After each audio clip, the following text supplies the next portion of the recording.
Hello, I'm John Brink, and we are podcasting on the Brink from downtown Prince George, British Columbia.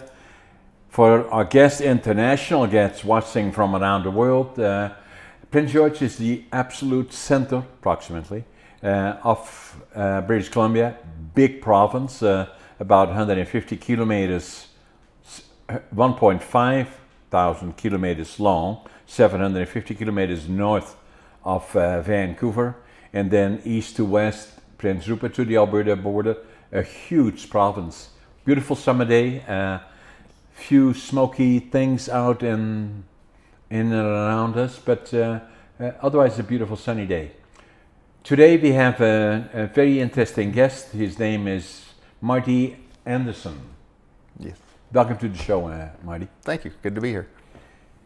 So, tell me a little bit about yourself. You are from the region, from the area? Born and raised in Prince George. Last of the 60s, 1969, November I was born. So okay. Just about into the 70s, and I've been here ever since. Grew up out on the Heart, another Heart boy. Yeah. And actually, if you look on a map, there's an area up off of Ferguson Lake Road called Anderson Subdivision. Okay. And that's where my parents still live. That was a large farm area that my grandpa put together, and they subdivided it off.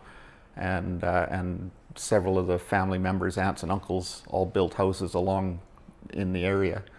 And so that's where I grew up. So where is that area? Is that past the shopping center? Yeah. Yeah. Yeah. So, you know, North Kelly Road, past, you go past shopping center, past Chief Lake Road. Right. And then down North Kelly Road. Right. And then Ferguson Lake Road goes out to Ferguson Lake Nature Reserve, which wasn't a nature reserve when we were kids. It was just the lake we went and played at. But yeah, it was actually an old sawmill back then. There was still a sawdust pile on site. Yeah, and there were sawmills all around Yeah. here, right? So even you were born in 1969. I came here in 1965. It was then a boom town, if you wish. You know, it was a question of, you know, in most cases, few people were born here then. It was always a question of when did you come here and when are you leaving? You know, so obviously that has dramatically changed.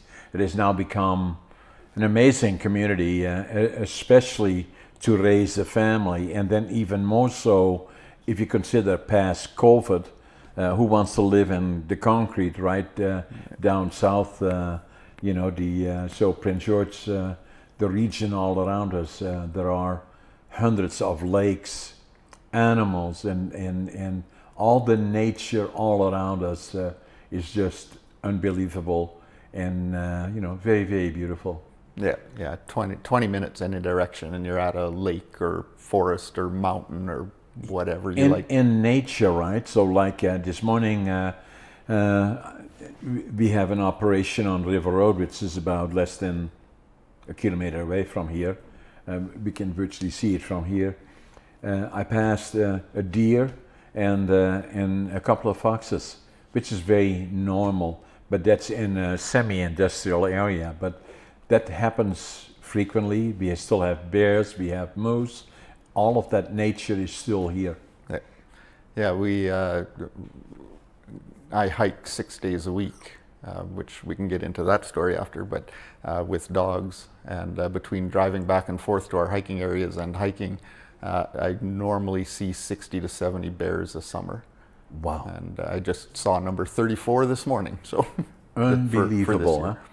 And especially now, Marty, you know, if you kind of think about it, COVID-19 in particular makes you realize if, you know, I have friends and we have an office down south as well, but downtown Vancouver, I know lots and lots of people that takes them an hour and 15 minutes, hour and a half to get to work.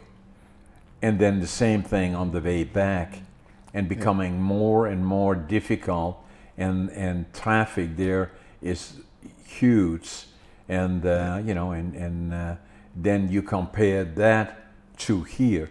There's simply no comparison. Yeah, yeah. Actually, I remember being young, going with mom and dad into town when the Hart Highway was still a 2-lane, and rush hour traffic would get backed up on the Hart Highway. And Dad worked in heavy equipment, worked for BC Equipment at the time, right. down on First Avenue. Right. And everybody thought he was crazy commuting all the way out the Hart from First Avenue. Can you believe it? You know, hard to imagine it. And then, so you grew up here, you went to school here, and what did you do from a career perspective? So you went to the schools here? Yeah, so I went to the schools here, started at McDonald's like just about everybody else I know. Yeah. And then my dad, as I mentioned, was he had a whole career in heavy equipment. And so he was at a company, at that point it was CAE Equipment. He worked for international harvester dealerships. Right. And so after school, I'd go out there and do yard cleanup and that sort of thing. Yeah. And then, so once I graduated, I was looking around, and I ended up getting in the warehouse at Pollard Equipment. I don't know if you remember Lyle Pollard. Yeah. And so I started in the warehouse at Pollard Equipment and worked up into parts. Yeah. And finished my parts apprenticeship. Yeah. And then moved into product support, and went through John Deere and Caterpillar, and traveled all over the back roads, measuring undercarriage and yeah. checking hydraulic pressures and all the fun stuff that goes with heavy equipment. Right. And there was lots of it then, because lots of logging, lots of sawmills, lots of industry, right? Yeah. Well, this doesn't actually go back that far. I was in heavy equipment until 2017. Yeah. So not that many years ago, but no. 28 years I was in heavy equipment. Yeah. Yeah. And you know, so yeah, and then so where did you go next in terms of from a career perspective? So my writing was a sideline. I was dabbling with it. I had my blog. I was getting some, you know, little print in smaller publications and newspapers and things, but just a sideline for fun. What attracted you to writing? Honestly, I've been kind of writing since grade 7. Yeah. In grade 9, I want to say, our teacher gave the whole class the same set of parameters. This is the character, this is the plot, so everybody write a story, but here's the parameters. Right. So everybody wrote the same story. Right. So how you wrote it was how it was judged. Right. And I ended up winning that competition and being printed in the school newspaper and stuff. But that was the first time I thought, well, maybe people like the way I string words together. You were recognized, right? As, that made you special, you know, in your environment. Yeah. It's amazing. You were in grade 7 then? Yeah, grade 7 or 8. How old were you then? 12, 13. Yeah, very young, really. Yeah. You know, and that kind of stayed with you then, and from a hobby perspective, or? Yeah, exactly. So in 1999, 2000, I started writing and publishing a local to Prince George snowmobile magazine. Okay. I've been a big snowmobiler my whole life, and so that was just, I'd write stories, I'd write articles based on new models, just the normal stuff you would think in an enthusiast magazine, and then I'd run around town and I'd get, you know, some car dealers or whatever to give me $500 to put their logo on the back, and I bought a laser printer. I would print off, I think we were doing like 1,000 copies a month. High technology then. Oh, it was fancy. Yeah, yeah. And so I'd print it in our living room, and we'd sit up half the night binding them together and run around town putting them, and it was free, you know, free to the customer. It was paid for by the advertising sponsors. Yeah, yeah. And so we did that for 2 winters, and How old were you then? What would I have been then? 30? Yeah. Late 20s? Yeah, 28, 29, 30. So it actually started to grow, but it was really, really a heavy time sink. And so I kind of had to decide whether I wanted to try and make a go of it, and it, you know, the kid, our daughters were 3 and 5 or something like that. So it just couldn't really jump ship and leave a career and gamble on something like that. So we ended up stopping producing it after a couple of years. But it was always in the back of my mind how much fun it was producing something. But I mean, I'm sure you know it with your book, like having it in your hand, going, "I made this," is really cool. Yeah. But so that was in the 2000s, and then I didn't really write much for public consumption after that. Like I'd make notes and write little stories for myself, but I've got oodles of stuff stashed away that haven't seen the light of day. Yeah. But still you had this writing thing about you, right? That kind of, the reason that I kind of follow it to it, because that's exactly what happened to me, is that, I've always been a good writer, and I was not very good in school. You know, I failed grade 3. I don't know too many people that failed grade 3, and I failed grade 7 3 times. And then they kind of said, "What are we going to do with this guy?" And my parents were very, very, very good, but some people suggested they should send me to the mentally challenged school. Fortunately, they didn't do that, and they got me to a furniture factory in Holland, and become a trainee in a furniture factory during the daytime, and then went to vocational school to get more knowledge about furniture manufacturing. And so that's kind of what I did in terms of from my academic perspective. I always kind of felt that after, for many, many years, it kind of troubled me in a way. I kind of felt that I had been a failure in that area.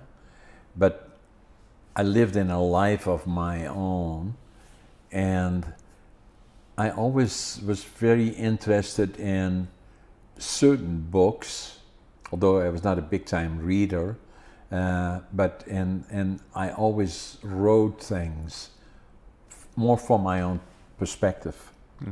And then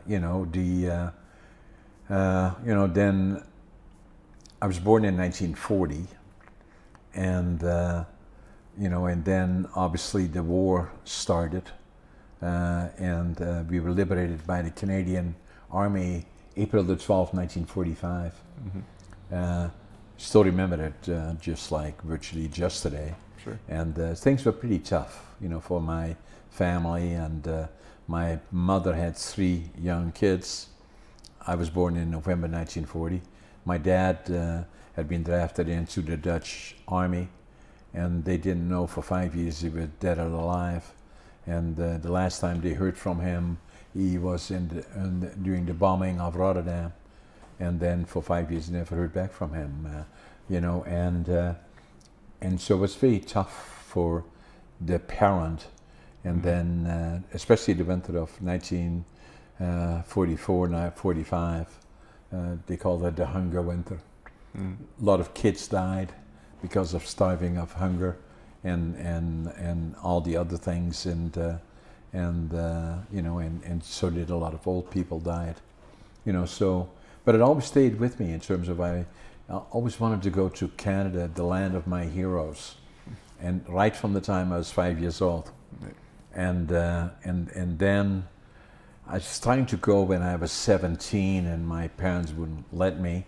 And then in Holland there was still a draft. When I was 18, I was drafted into, I wanted to be a pilot because I had seen all these planes overhead that were bombing, hundreds of planes, so it's absolutely big part of my life, planes, you know, and but they didn't put me in the Air Force, on not becoming a pilot, so I was in Air Force, Police, and Special Forces. Don't ask me why, but that's what I was. And it was good training, actually. And, you know, and then when I was 24, I finally decided to go to Canada. And I always had a kind of a feeling of failure. Never kind of felt that, in Holland it was this way, if you go for a job, then the first thing they ask you, okay, where are your diplomas? Well, I had no diplomas, right. You know, and I always kind of felt like I had failed in those areas, so I kind of felt I had to start over again. And so the other dream that I had is to go to Canada. The other dream that I had is to build my own lumber mill.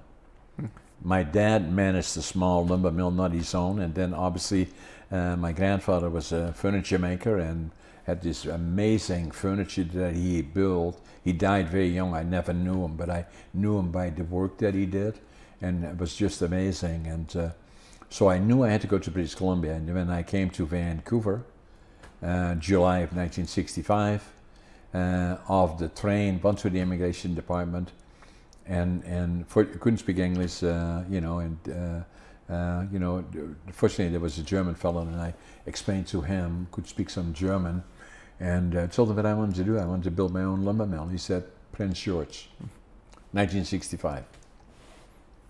And July. Hmm? And July. In July. If you're going to come to Prince George for the first time, it better be July. Yeah. So anyway, so that's what happened. Got off the old Greyhound bus station here. You know, it's still standing there. It's you know, has been different things there. But anyway, I came off the bus. I had one suitcase. I had 3 books and a set of clothes, and then I had. Now we get to this one. I had exactly in my pocket $25.47, but I had the drive for success. I was going to build a mill, attitude, avoid the negative, passion, find something you love to do, and then work ethic, but will follow is success. And so I came off the bus, then couldn't speak the language, didn't know a soul, didn't have a job. And then I got a job, you know, in Kwantlen first, and then piling lumber, and then I got another job here in Prince George, and at the BCR industrial site as being a clean-out man. Within a year and a half, I was a superintendent of one of the largest mills here in the area. That didn't go fast enough for me, and then I had an opportunity to buy into a little sawmill, and the conditions were, I had no money, that I would manage the mill, and then in 5 years they would give me 1/3 ownership of the mill. The mill was in Watson Lake, Yukon. Ooh. I had no idea about Watson Lake, and think back again, 1967, the Alaska Highway was all gravel from Dawson Creek all the way to the Yukon border, and it was a snake road because they built it as a defense road, you know, and so that's where I was for 5 years. Bought a motel, stayed in a motel, bought a motel, and then you know, from there on in, started to slowly make my way, gave it all away again. It's all in the book. I'll give you a copy of the book, unless you have it already. And you know, and then you know, and again started working for the mill here, and then in 1975 started my own operation, Brink Forest Products. Couldn't find anybody to invest in it, which kind of looking back 50 years probably was a good thing, because I still don't have anybody else involved other than me. We have mills here in Prince George, Vanderhoof in Houston, and then the company has interior warehousing, a warehousing company, and logistics. I own that as well.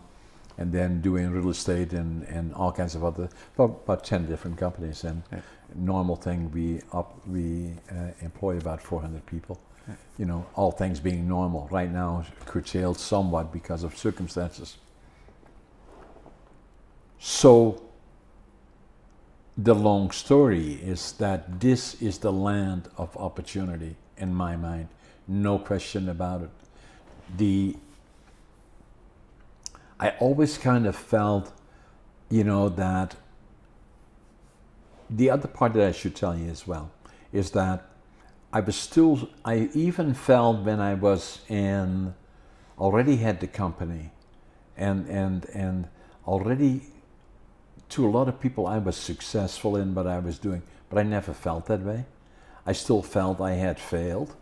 And even when the company already was already in the mid 80s, late 80s, I always felt that I still had failed. And, you know, and then a couple of things happened is that when one of the things that I did, I had always difficulty communicating. I could communicate in a small circle around me, but it was always difficult to do it in a different setting. I always felt insecure, unsure, having failed in a way, and then by pure coincidence, I ended up, through my ex-sister-in-law actually, got me to Toastmasters. I said, well, what is it all about? He said, well, you just sit in here, watch it. And I said, well, I'm not going to say anything. He said, no, you don't. I said, I don't want anybody to ask me anything. We were halfway through the meeting, and then he said, okay, John, tell us something about you. And I said, oh my God, you know. And I said, I'm never going to go back there. Well, I did go back the following year, and I stayed there for 10 years, and then became the highest level in Toastmasters, Distinguished Toastmasters. And probably Toastmasters has about 400,000 members around the world, active months, and probably 4, 5, 6 million ones that have gone through it. Distinguished Toastmasters, the highest level, takes that extra commitment. There are probably less than a percentage of all of those, if that, more closer to a half percentage. But to me, it kind of changed a lot of things for me.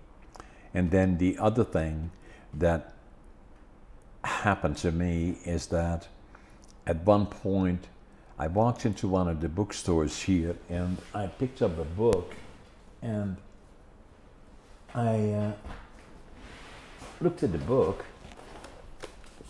not this one, but I looked at the book and I looked at it, and it's Driven to Distraction, and I found out it was ADHD. I'd never heard about it.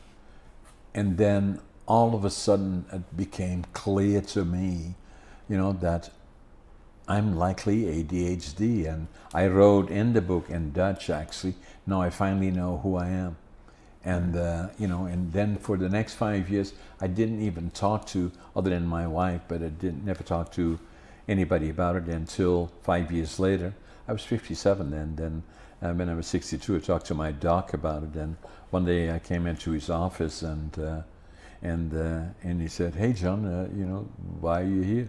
I said, "I think I got ADHD." And so we kind of looked at it, and yeah, I then diagnosed ADHD. Yeah.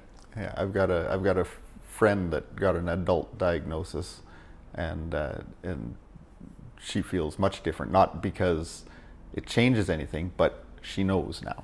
Yeah, and so for me, it took to the time I was 57 that I found that book, and then 5 years later, then during that period, for the 5 years, I was ashamed to tell anybody. What am I going to do? Go to the bank and say, I'm going to lend from you X amount of 100,000 millions of dollars, and I only have one little problem. I have a mental defect, and saying, well, have a nice day, right? You know. So anyway, so I didn't talk about it because of the stigma attached to it. That's changing, and I hope that I, at least in a small way, contribute to that change. I call it a superpower. I could not have done what I did, you know, without ADHD. And, you know, but then the other part, combining all of that together and coming to parts of what you are involved in, really is that I'm bouncing this by you. If you look at me, then probably, other than being ADHD, I'm probably a storyteller. That's the best way to look at me. That's what I do. I do that. I'm a professional speaker. I do that in my presentations that I do all over the place. Mm-hmm. I do that in my podcasting, in a way. I do that in the books that I write, this one being the first one. It took me 80 years to live it, 20 years to think about it, 2 years to write it. And as you well know, as a writer, I cannot do an autobiography and then 6 months later say, no, I'm gonna have to do it again. You get one crack at it because that's what it is, yeah. You know. And I had not written a book before, but I had done a lot of papers, and I knew always I was a good writer, and I could be also a very good speaker. And I learned that when during my times at Toastmasters, I competed in special of the competitions that are part of Toastmasters. And I really enjoyed it, and it kind of opened up all of that then became key to the rest of my life, really. And between Toastmasters and ADHD. And so this one, Against All Odds, is not about hurrah, hurrah, how successful John is. It's just the opposite. It's saying with all the challenges, and all the difficulty, the uncertainty about believing in yourself that you can do it and that you do have it, and then coming to Canada, not only just because it's the land of my heroes, but also it gave me the opportunity to start anew with nothing. That's why, that's all I had. You didn't have nothing, you had $25.47. Look, what's the price of the book? Nice.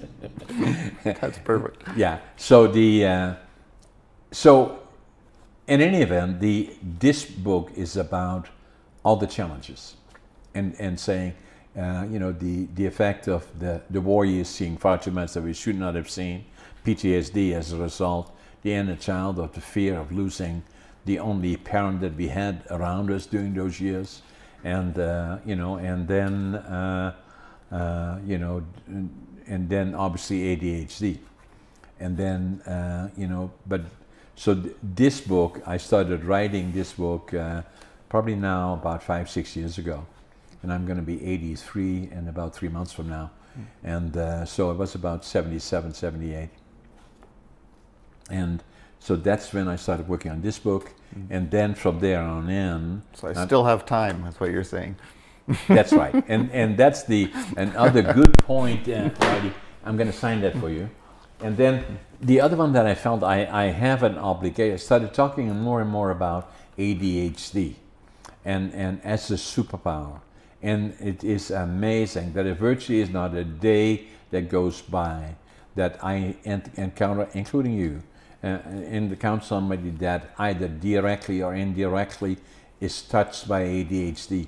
I say it is impossible to avoid it. It will always be in your circle. And this book, ADHD Unlocked, very popular, is for the purpose of better understanding it, and then and seeing the benefits of it. You know, that for those that are affected by it, but also the ones that have other people in their family or in their circles affected by it. Actually, the person that wrote the foreword is Stacy Lotz, who is a medical doctor in town and a surgeon. She's ADHD, and a lot of people are like that more and more all the time. The frequency of occurrence much higher than I had ever thought before, but I always knew it was much more than people anticipated. Could be well up to 20% of the population, you know, but certainly everybody will be affected by it. I'm going to give you a copy of this as well. Perfect, thank you. And you know, and then the other one is, and that's really what I want to get to with you as well. And then, you know, this one just came out. It's not even officially out. I was going to say I haven't heard about this one. So. No, it's until the 19th when we do it officially. Finding your passion, living the dream.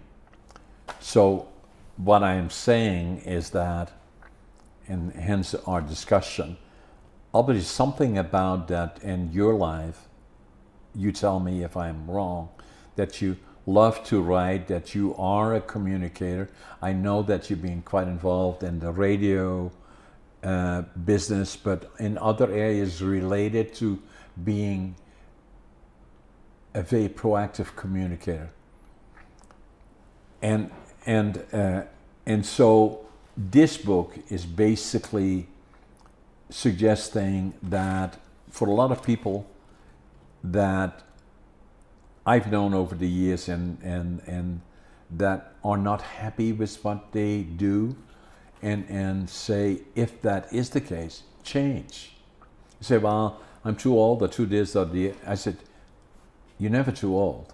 And then the other part is that if you're not happy with the things that you're doing, it likely will affect everything around you.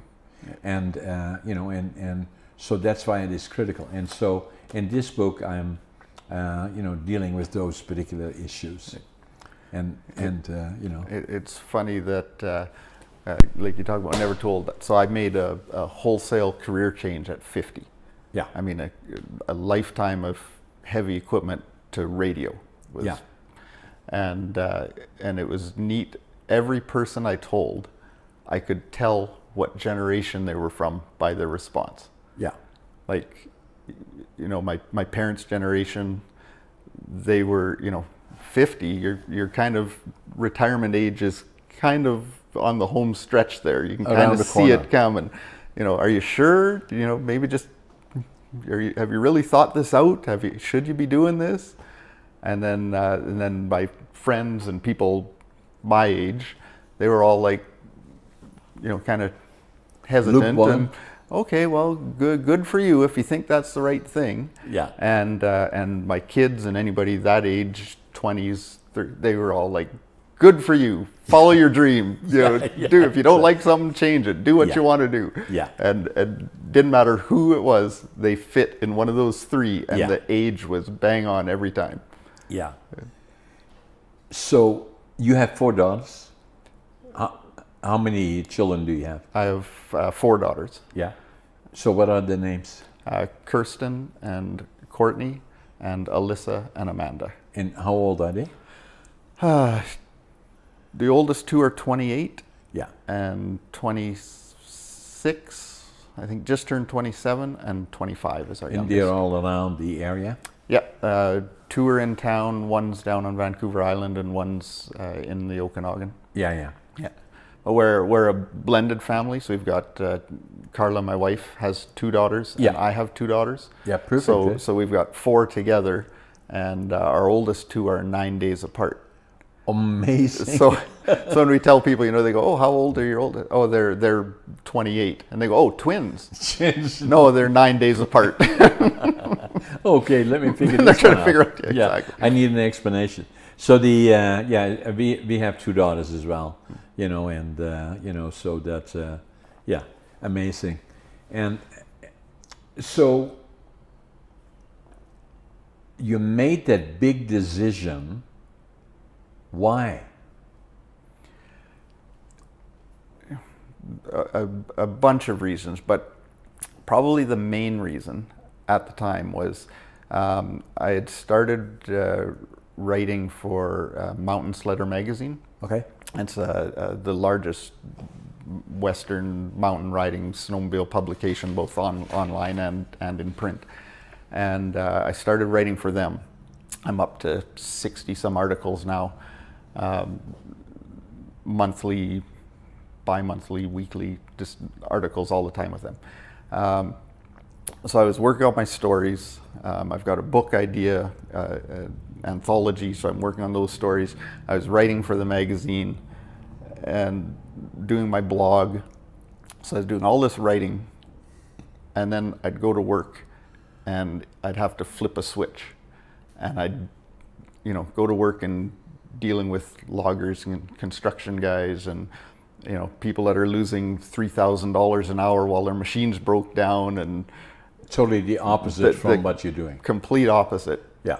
So it was, you know, I had to be a bit of a chameleon. I was being two different people. I'd go home and do all this mental work and creative, and then I'd go to actual work that paid, and you know, have to be the hard-nosed salesman, business, blah blah blah. And so there was a few things going on at work that I wasn't really happy with, just to do with upper management, and which happens everywhere you work. But just the timing was perfect. I was sitting there one day listening to the radio, and the radio had an ad on that they were looking for an account executive. And through some of our outreach work, we had done a hugs thing my wife had put together, where we just went down to Save on Foods and offered people free hugs. This is a bit of a sideline. And one of the people that came and joined us was Kurt Flesher from the radio station. So we became friends through, you know, after meeting there. And so when I heard the radio commercial, I sent a text to Kurt and I said, "What's this job all about?" And he messaged back right away and said, "You'd love it here. Send your resume over, I'll tell them it's coming." So I hummed and hawed, and I talked to Carla, and I said, "Well, what's it hurt to ask?" So I sent my resume over, and I don't think it was 20 minutes from hitting send on that email that my phone rang, and Kyle Whiteman phoned me and said, "We'd love to chat. Come and have a chat with us." Yeah. So I went over the next day, and we had a chat and put in my notice, and 2 weeks later I was in radio. So what attracted them to you? You know, because your communication skills are critical, right? Yeah, I mean, at the end of the day, it was another sales position. Yeah. So 25 years of sales. Yeah. You know, it was a good fit if you're checking off the boxes. Yeah. Obviously, a great bunch of people, and had guys like Kurt vouch for me. So, but everybody is not suited for that particular type of a job. No, like. I mean, there are people in sales that shouldn't be everywhere in the world. Yeah, but But at the end of the day, if you're a good communicator and you're honest and you can listen to people, you can do well at sales. Yeah, it's matching. It's matching whatever industry it is. It's matching a product with a client's needs. Yeah, and at a price that the client, you know, can afford or can work with. And as long as you know your product and know your customer, you can put them together. And if you're a good communicator, it's okay. Sales is easy if you have all the right. So now tomorrow, saying, "Hey Kurt, welcome to the show. Here's your durable lock, and you're on your own, and go at it." Yeah, exactly. not quite. Don't screw it up. Yeah, don't screw it up. Yeah, no, it was good. I took over an existing desk of somebody that had left. Yeah. So the client list was there. Kyle Whiteman is a super guy, and he knows everybody on that list. And I mean, he was in sales before. When was that, Marty? What year? That was 2017. Yeah, 2017. Yeah. Yeah, so right in time for COVID. Just got in, got my feet wet, got a handle on what I was doing, and we were all sent home to work from home. Yeah. How did that go? It was tough. I mean, sales is, there's different types of salespeople. Some people are really good on the phone and really good at, I far prefer sitting and talking in person with somebody. Exactly. Yeah. Phone sales is just, I don't know. it's tougher for me. The personal side is not there, right? Yeah. You don't feel touchy-feely is the best, really. Yeah. Yeah. But you know, the sales part of it, the position, the sales part of it's only a part of it. Yeah. You know, there's the creative, there's the ideas back and forth, the what the client's looking for, what they want to say on air, what you know, there's and that was the part that was the most fun for me, was putting. So you started then, were sent home fairly quickly because of COVID. So how are you still involved now? No, I'm completely done now. So through all of this, to give you the background, my wife Carla was a financial planner at RBC. Okay, at RBC? Yeah. Royal Bank of Canada, right? Yeah. Yeah. And award-winning top salesperson. And she started having trouble at work, trouble keeping up, trouble focusing, trouble. And to shorten that story, she was eventually diagnosed with MS. So she had to go off on disability. Now, MS, multiple for sclerosis. Our clients? Yeah, multiple sclerosis. Okay. So what MS is it's an autoimmune disease where your body attacks itself, and it attacks the protective coating over your nerves. So it basically causes short circuits. Yeah. And it can be anywhere. Her lesions are in the brain, and what they affected most is her ability to learn. So if it's something she knows, has done forever, no problem, it's still there. If she has to go and read a manual how to run your dishwasher, she has trouble connecting that. It just, the pathways aren't there anymore. Right. So obviously she couldn't do it. She lost the multitasking ability. Okay. And in financial planning, you're going 20 different ways all day. Like you got this client, you got these stock, you know, phone rings and you're off on this. Everything is new every day. Everything can happen. So it just, she just wasn't able to do that, obviously. Right. So she went off on disability. So she started walking dogs. Yeah. Because you know, her doctor said, keep active, keep moving, keep walking. No question. And if you sit down on the couch, that's where you're going to stay. Exactly. So she was walking dogs and walking lots, like 10, 15, 20 kilometers a day, every day.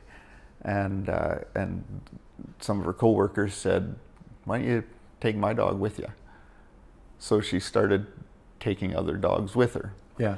And that just turned into the opportunity to create our dog business, which is what we do now. We do backcountry adventures with dogs. We take 8, 10, 12 dogs a day, and we take them out in the forest, and it's all off leash, and we do obstacles and work on recall, and when it's days like this, we swim.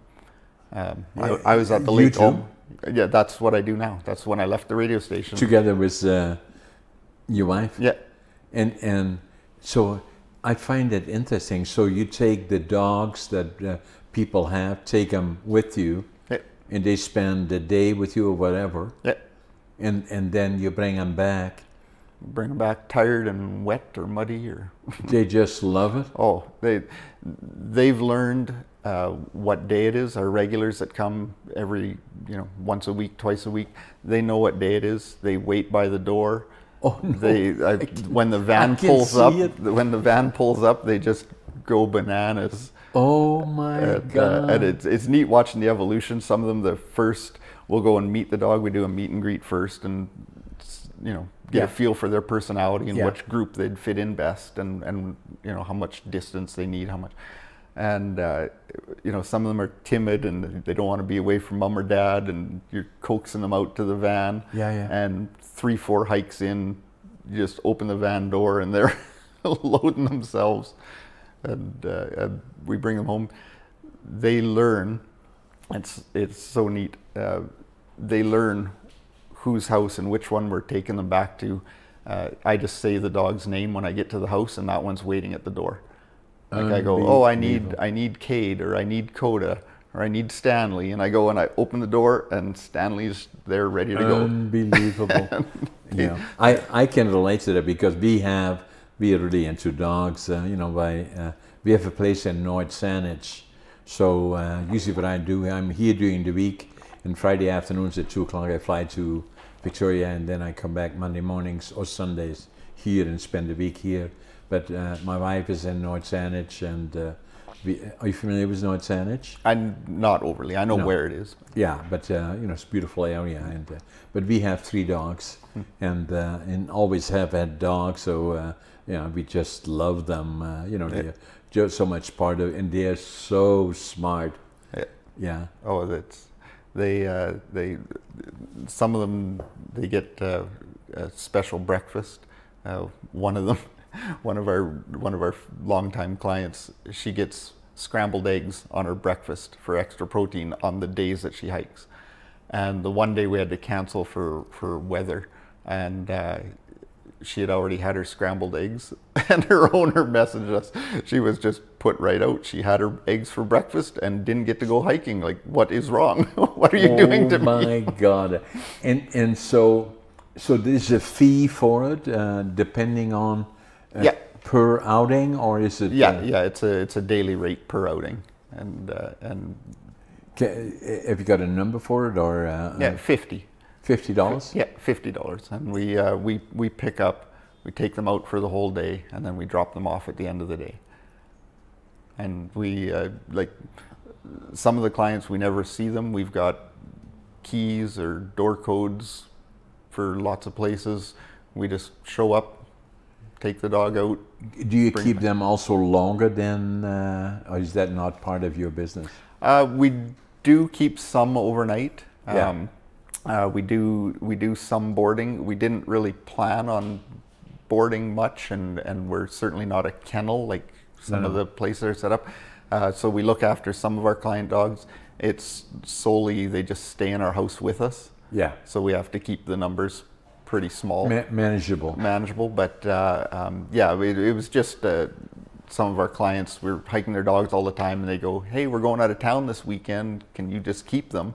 So we just... Yeah, so that's kind of what I'm thinking. Because with us, it's always a question of, they're with my wife all the time, and we have a big 50-acre farm, and we have horses, and you know, so, but then if we go someplace, the question is always who can take care of our dogs, right? And you know, because they're so much part of the family, and you know, we'd always have concerns about it. Yeah. We do camps in the summer too. Every second weekend, basically all summer, just like sending your kids to Ness Lake Camp or any other summer camp. We pick the dogs up on Friday, and we stay with them. We stay in tents. We hike and swim and play games and do obstacles, and we bring them back, depending, like on a long weekend, we bring them back 4 days later, and they're by the end day they're just exhausted. By the end day it's easy. Oh no, I can imagine. You know, the so what I find interesting is that a number of things actually. When you told me about your wife having MS, I have an employee lady that looks after our yard, actually, has been with me probably 42 years, has MS, probably already for more than 10 years, 12 years, I would think, but still stays active in her job where we are, and every so often she has to medicate special ways because of all the things that you were so well familiar with, but otherwise she's you know, certainly one of our most dedicated employees, and it takes nothing away from what she is doing.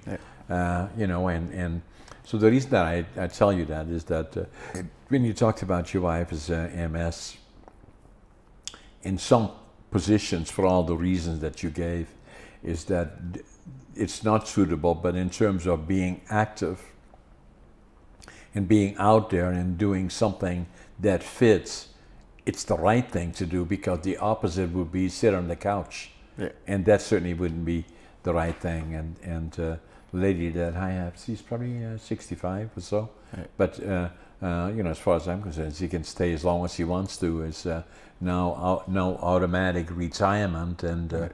and if he can, you know, the employee has been a very, very dedicated employee, and we certainly wouldn't want her to go. You know, Right. so, and that's why it is very, very important. You know, so. Yeah. So the other part then, you know, so you wrote one book.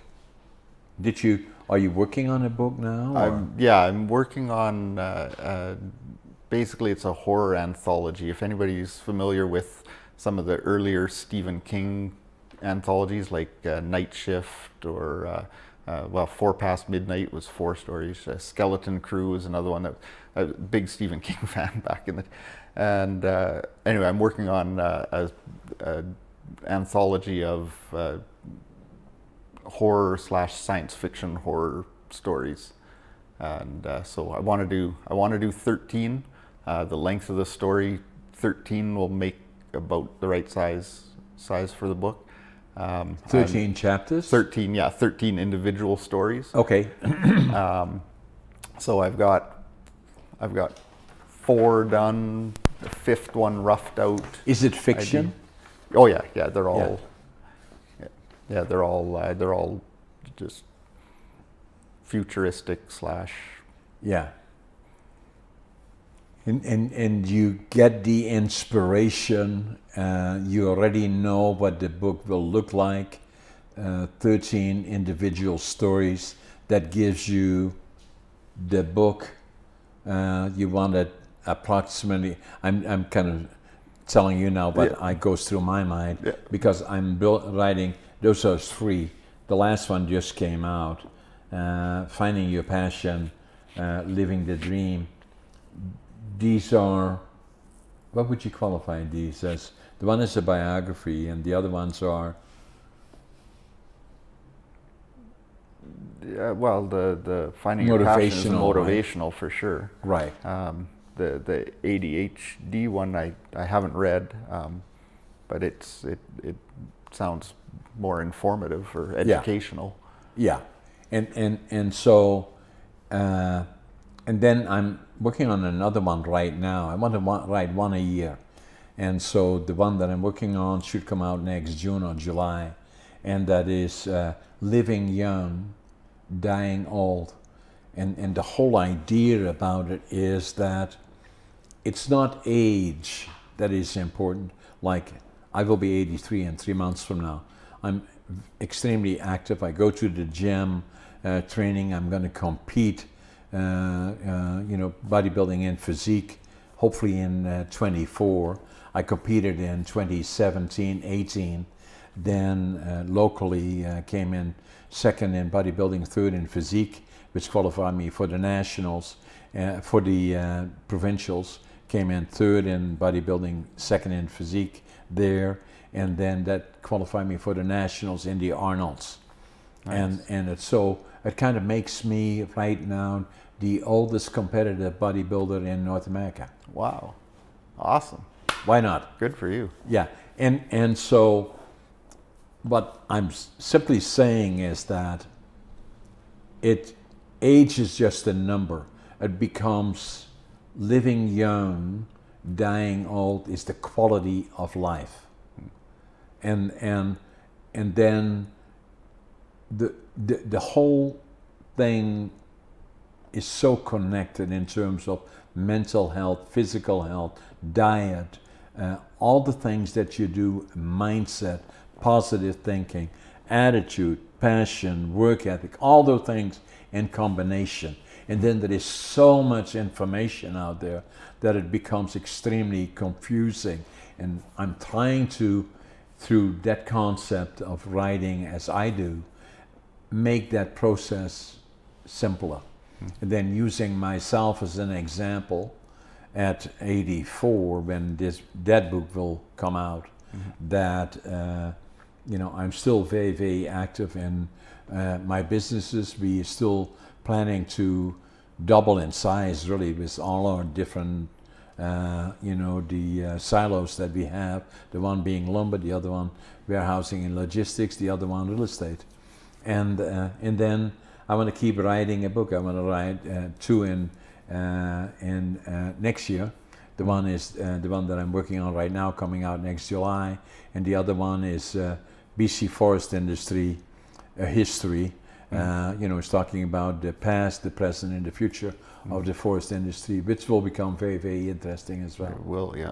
And so that's what I'm doing, and then I'm podcasting. We are unit number 137, I believe, or you know, and we're probably the most active podcaster in Western Canada, if not in Canada. You know, we had a period of January, February, March, where between all of social media, we had close to 5 million views per month. Wow. You know, and then we doing part of our podcasting is local and regional. And then at one point I was thinking about doing podcasting. I have a couple of places in Vancouver and Yaletown of setting up a studio there. But then we're doing much more virtual now. And we have done quite a few virtual ones from Sweden, Central Europe, from Spain, I believe, from the United States, all over the place. Right. And doing more and more of that, and we can do it right from here. I would be sitting where you are sitting, and then my guest would be on the other side of the screen. Right. The quality, usually we talk to the guests that we have to kind of make sure that they are positioned right, using the right equipment. It is just virtually the same as we are sitting here. Can you imagine when you got off that bus in 1965, if someone tried to explain to you that you would be sitting doing podcasts for the internet at 83 years old? Unbelievable, Marty. You wouldn't even be able to wrap your head around what they were trying to say. No, because that was still the time that I would send a telex or a telegram to my parents, say, I'm okay, need money, you know, blah, blah, blah, blah, blah, blah. Hope you're okay, and then waiting for something to come back. Now I think nothing of it in terms of podcasting. You know, somebody from the other side of the world sitting right here, at the same time with my iPhone is, you know, getting a call on iPhone from somebody on the other side of the world. It's hard to imagine. You know, and it's makes you then wonder, how much further is it going to go? It will go further. What will it look like? It likely will be the same, because when I came off this bus nearly 60 years ago in 1975, you know, the whole world was totally, totally different. And, you know, and then not long before that, you know, my mom's sister and brother emigrated after the Second World War because there was a fear of the Russians coming in, and they were quite active in the underground, and they had to leave. So they emigrated to the United States, and I always remember that as a kid. It was 1952 or something like that, and oh, it was trauma for my mom in particular, because her sister was going to the United States, and she likely would never see her again, ever. Yeah. I think nothing of going to say, you know something? Next Friday doesn't work for me because I'm going to be in Amsterdam for a meeting, but I'll be back on Tuesday. Think nothing of it. Yeah. You know, and so all of that, so much different, right? Yeah. And I believe possibly that's a good thing. Sometimes. Sometimes. And then sometimes we see too much, we have too much news, we know too much, see too much happening around the world. That's a good thing sometimes, you know. Yeah. Yeah, exactly. So when do you think you're going to have your... Are you still writing for the magazine? Yeah. Still doing that magazine. In the middle of that, I've had the 2 stories now published in the Chicken Soup for the Soul book series. No, those are exciting just because of the sheer readership. They're 500 million copy industry. So having a story in there. When they put out a call for a topic, they get somewhere in the range of 10,000 entries. Wow. So to get one of the 100 picked for a book is I would good say. good odds. Oh yeah, Sure. I would say. Or bad odds, good writing, I guess. Yeah. But so I've had those 2. But then in terms of when the book would be ready, it was really probably on par to go, say, 2024-ish. This is going back a year or so ago.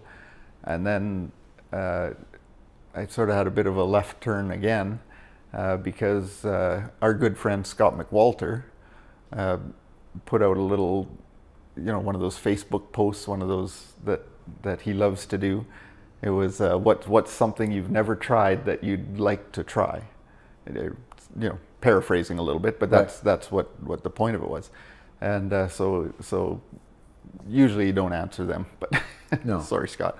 But that one, I just thought about it for a minute, and I mean, I've written short stories, I've written long stories, written news articles, written how-to articles, I've written all these different things, and it was just in the back of my mind that I'd never written a song, and I've written poetry but never written a song. I saw that in there. So I answered Scott, and I said one day it'd be cool to write a song. Yeah.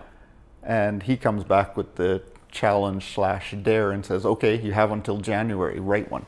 Yeah. So I laughed it off. Next January. Little laughter face. Yeah. And that was 2022. Yeah. That was like June of 2022. I think he had posted that. And so anyway, I laughed it off. Yeah. But the seed was planted then. I'd sort of rattled around the back of my head. And so I had this idea. And so I started putting the words out together, and I started listening. Everywhere I drove, I was listening to songs on the radio, and I was working at the radio station. My desk was right beside the country studio, so I was listening to the country station all day. And I just started counting, when they're going through the song. And there was, 8 syllables per line, 9 syllables per line, 8, 9, some of them 10. And there's just a real cadence, a real pattern to them. And so without music, I basically wrote a poem. I wrote a song that fit the cadence. Yeah. And then I was Googling, how, what each part of a song was, and how they were put together, and what a bridge was, and that sort of thing. And so I put it together in that kind of format, and just in my spare time. And then we're at the one of the music festivals in town, and I knew Rick Stavely. I'd met him a couple of times, and we're both Hard Highway boys, both Kelly Roaders, so we had stuff to talk about. He's a musician, right? Yeah, and he's worked with some fairly large musicians, and he's got a few CDs out, and he's got a couple of songs that were played on the radio and whatnot. So I got talking with him, and it's so hard to bring up. I almost didn't, but I said, I got this song idea. Would it offend you? Like, do you want to hear it? But I was really uncomfortable bringing that up. It's like going to a writer and going, "Hey, I got this book idea." It's just so. And he said, "No, send it over. I'd love to." So I sent it over, and he loved it. He said, "This is fantastic." So he started putting music to it, and it was kind of neat. The night I sent it to him, that night he sent me back a video. Just set his phone on the counter, and was playing his guitar in his living room, singing the words I'd written. And so I showed the wife and said, "How cool is this? This is really cool." Yeah. So as it turned out, the song it's called "Country 'Cause of You," and it's about a girl doing, you know, farm type things or country things, you know, mudding a 4x4, that sort of thing, right? Cliche type country stuff. And when her dad questions why she's doing that, she says, "Because of you. I'm country because of you." And so it's just a father-daughter type thing, which I also have lots of experience to draw off of, obviously, with 4 daughters. Yeah. And so Rick was just in the process of putting a new band together called the Tabor Creek Band. Yeah. And they had a female singer with him. And he said, you know, this would be a perfect duet, actually. So we broke out the main chorus as her voice, and they recorded it as a duet downtown with Doug and Lisa Denluck at Beatnish Studios, and they got it recorded, and it was March, I want to say. Anyway, it was released on Apple iTunes or Apple Music and Spotify and all the platforms, and then it got picked up on. Because it's an independent song, it's not a major record label. So there's a Canadian country independent music countdown, and it broke into the top 100 on there. And as soon as it's on the top 100, then you can vote for it. So all of my friends and family are sick of me bugging them every Friday, which, you know, go and vote, make sure you go and vote. And it's been climbing up the charts, and last weekend it's at number 8. It broke inside the top 10 on the independent Canadian country music chart. So amazing, super fun. What an experience! And completely Prince George made song, like written, produced, recorded, everything in Prince George by local people. Yeah. And so that's kind of a neat little thing too. Whole new experience for you. And it all come out of our dear Scott daring me to to put a song together. Yeah, interesting.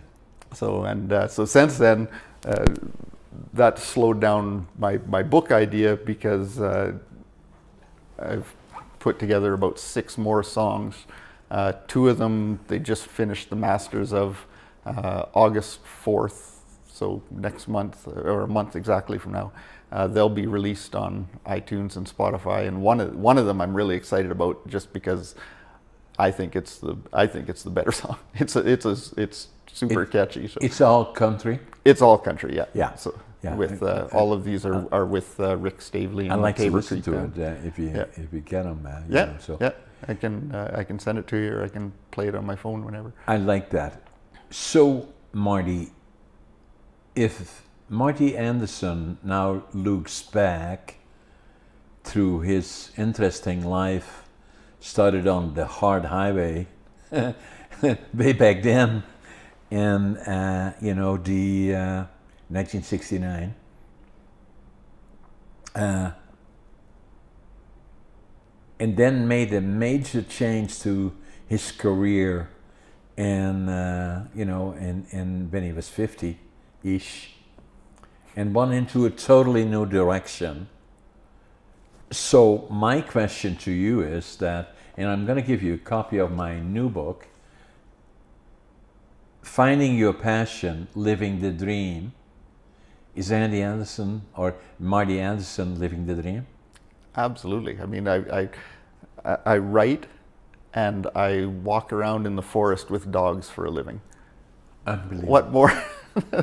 And yeah, not only do you write, you have recognized songwriter that you didn't even know you had the ability to do that, and obviously no idea, and obviously it is reaching success.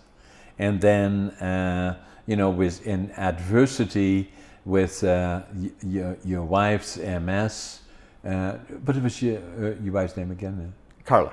Carly? Carla. Miss Carly's adversity, you know, turning it into a success as well, and then together finding, living the dream. It's just amazing, you know. And so I'm going to sign these books for you. Awesome. The whole idea about podcasting is that I find it so amazingly interested that to hear your story, you know, about being a writer and then a storyteller and being successful in so many different ways, you know, is precisely what I'm trying to communicate to everybody in a general sense. It's not age, you know, it is, you know, the, you know, that to find your dream or find your passion and then living the dream is always something that you, as in the public in general, should always be looking for.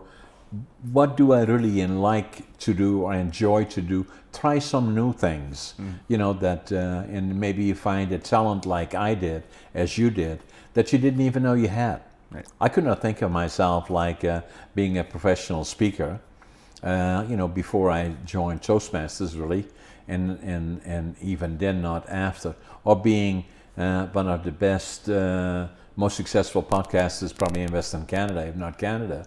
And to become an author and writing books one a year was to me inconceivable. And then again competing as being the oldest competitive bodybuilder in North America at 83 and 84, amazing. Yeah, that is. But it's all about attitude, passion, work ethic, but will follow at any age is success. Yeah. Marty. Thank you. My pleasure. It's been fun. Yeah, me too. Thanks. We will chat again one day. Yeah, we should.